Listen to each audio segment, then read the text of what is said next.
bendiga, mis amados hermanos, este bonito martes 15 de marzo, hermanos, del 2022. Y bueno, pues vamos a dar comienzo a nuestro estudio bíblico de cartas generales, hermanos. En esta ocasión, como hemos estado estudiando, carta a los hebreos, hermanos, carta a los hebreos. Estamos terminando el capítulo 6, hermanos.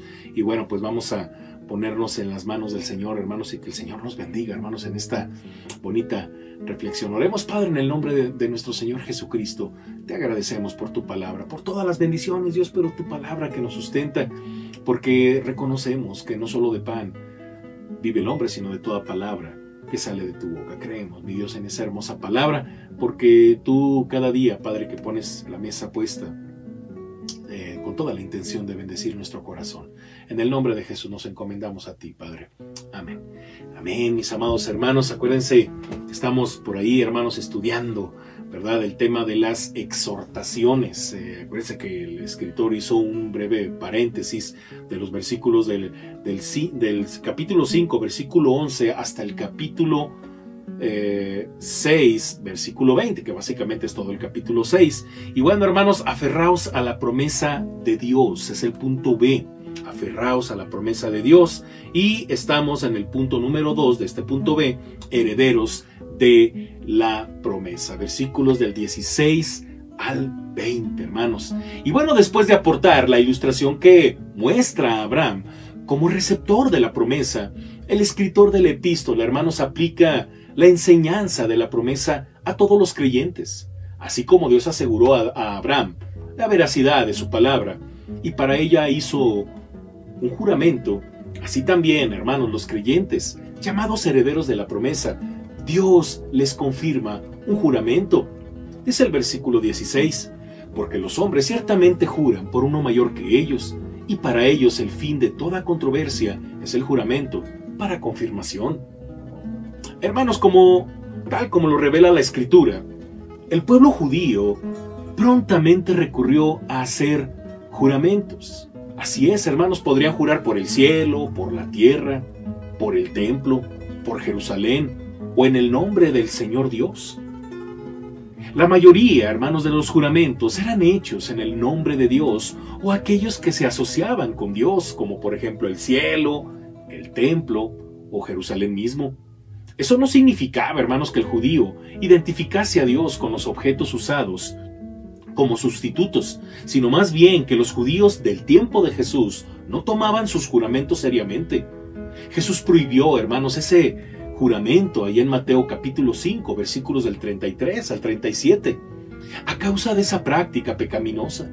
Él enseñó, hermanos, que la palabra del hombre debe ser incuestionablemente veraz, para que, como consecuencia, los juramentos ya no sean necesarios. En una corte legal, sin embargo, hermanos, el juez administra un juramento para sustentar la verdad. En efecto, los hombres ciertamente juran por uno mayor que ellos, cuando invocan el nombre de Dios. Apelan a Dios porque Él es la verdad final y definitiva. Así que si rompen su juramento, se exponen a la retribución divina.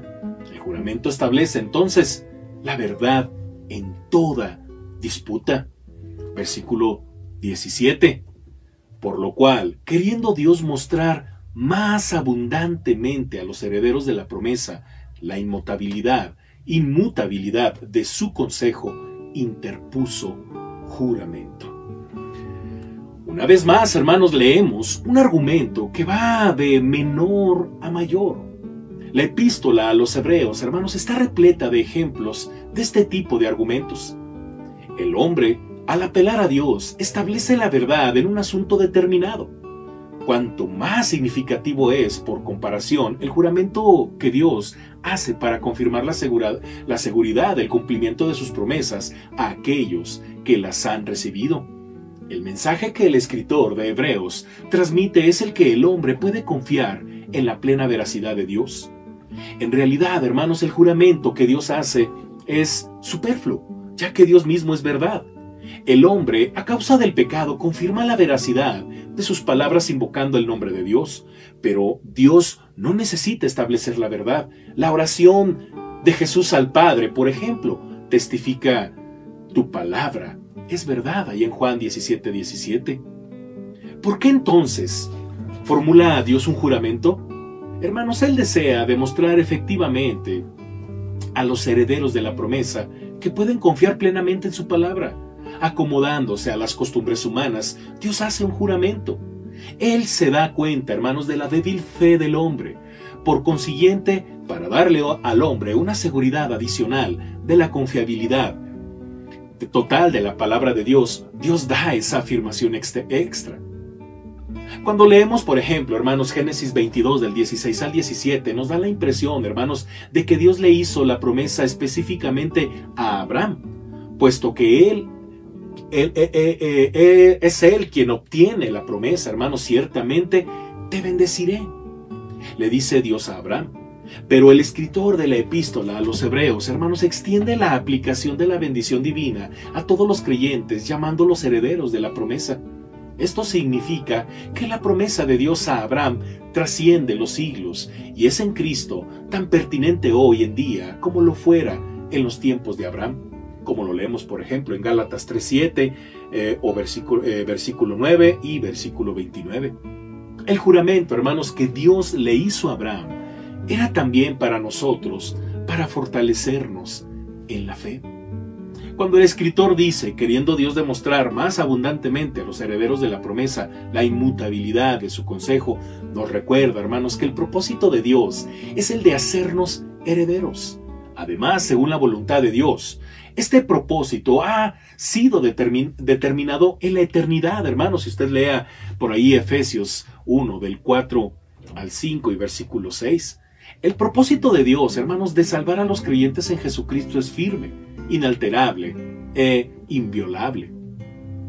Ningún creyente, hermanos, debería dudar de la voluntad que Dios tiene de salvarle, puesto que Dios le da una seguridad perfecta de que la naturaleza de sus propósitos es inalterable. Hebreos 6:17 enseña que Dios, hermanos, no solo le hizo la promesa a los creyentes, sino que también es el fiador de la promesa. Dios hace la promesa de la salvación y al mismo tiempo, hermanos, se transforma en el intermedio que asegura que la promesa se cumplirá. La palabra intermediario implica que hay otras dos partes, la que hace la promesa y el que la recibe. Entre esas dos partes se encuentra Dios como fiador. Versículo 18. Para que por dos cosas inmutables, en las cuales es imposible que Dios mienta, tengamos un fortísimo consuelo, los que hemos acudido para asirnos de la esperanza puesta delante de nosotros. Hermanos, la evidencia disponible se acumula, tal como lo indica el escritor.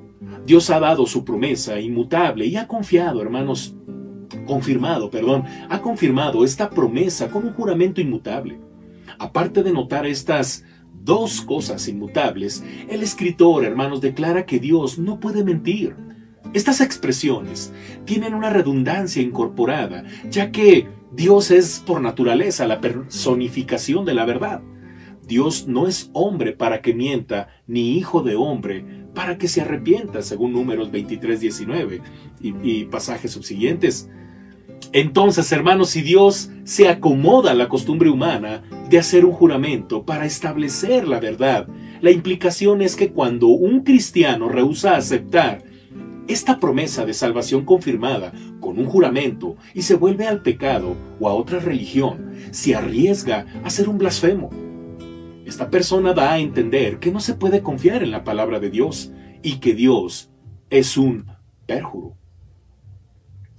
Pero en este versículo, hermanos, el escritor enfatiza lo positivo, ya que vuelve al uso de la primera persona plural. Él dice, tengamos un fortísimo consuelo, los que hemos acudido para asirnos de la esperanza puesta delante de nosotros. El escritor dirige, hermanos, su lección acerca de la inmutabilidad del propósito de Dios a nosotros que creemos la palabra de Dios, y escribe para alentarnos en nuestra huida del pecado. Las palabras "los que hemos acudido" son algo inciertas, dado que el escritor no aporta nombres de lugares ni circunstancias específicas. No obstante a ello, hermanos, el contexto general indica que nosotros, los que creemos, hemos escapado del poder de la incredulidad voluntaria y así nos hemos vuelto a Dios para asirnos de la esperanza puesta delante de nosotros. Somos el pueblo, hermanos, que busca, que en busca de refugio a Jesús ha acudido. Como verdaderos herederos de la promesa, hermanos, nos aferramos a la esperanza que Dios nos ofrece. Hemos huido como fugitivos y nos aferramos a aquel que nos ofrece nueva vida. El autor, hermanos, usa una expresión lingüística, para lo cual una sola palabra transmite todo un concepto. Es decir, debemos entender, hermanos, que la palabra esperanza se refiere a aquel que da dicha esperanza. Dios mismo, hermanos, ha aportado la esperanza mediante la promesa de su palabra, y nosotros, a quienes el escritor exhorta a asegurar nuestra esperanza, somos invitados a apropiarnos de la esperanza que Dios coloca a plena vista ante nosotros. Hermanos, asirnos a la promesa no es algo que hagamos desganadamente, al contrario, debemos alcanzar la esperanza que nos es ofrecida con el vigoroso aliento que recibimos de la palabra de Dios.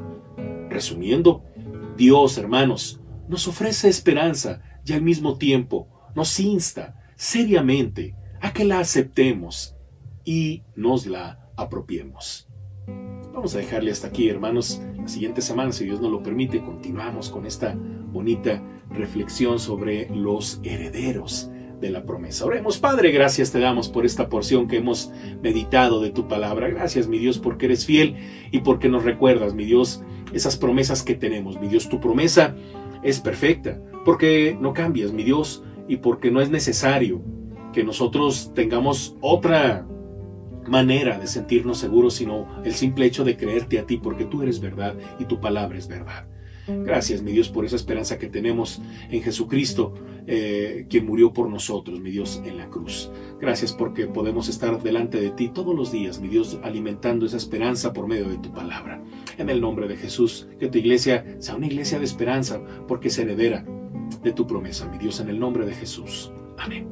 Amén, amén, amén, hermanos. Dios me les bendiga. El día de mañana, hermanos, los espero a las 7 de la noche en vivo, hermanos, para nuestro estudio de teología sistemática. Hermanos, acuérdense que estamos en la teología de Dios, por ahí estudiando sobre la Trinidad, hermanos, tratando de entender a la luz de la palabra a ese Dios trino maravilloso, hermanos. Y también le invito el día jueves, hermanos, al punto de las 7 de la noche, el venid y ved. Estamos con las responsabilidades cristianas, hermanos, tanto iba a decir tanto Facebook como YouTube, pero no, hermanos, eso es más tarde, a las 8 de la noche. Tanto en YouTube como en Facebook tenemos un mensaje evangelístico al punto de las 8 de la noche. No se lo pierdan, hermanos, porque es para compartirlo también a nuestros seres amados. Y también, hermanos, le invito el día viernes al culto de oración unido a las 6 de la tarde vía Facebook y repetición a las 8 de la noche en YouTube. Mándeme todo con tiempo, hermanos, antes de la 1 de la tarde del día viernes, para que podamos tener todo en orden para el programa del viernes, hermanos. No deje de participar, hermanos, al Reto Príncipe, hermanos. No deje de participar. Estamos en estos capítulos de jueces, ¿verdad? Y también no deje de participar, hermanos, en sus departamentos, grupos de oración. No deje de diezmar, no deje de ofrendar, hermanos. Quincena, parte algo de lo mucho que Dios le da para la obra de nuestro Dios. Dios me les bendiga, hermanos. Un fuerte abrazo. Descansen. Hasta la próxima, hermanos. Bye.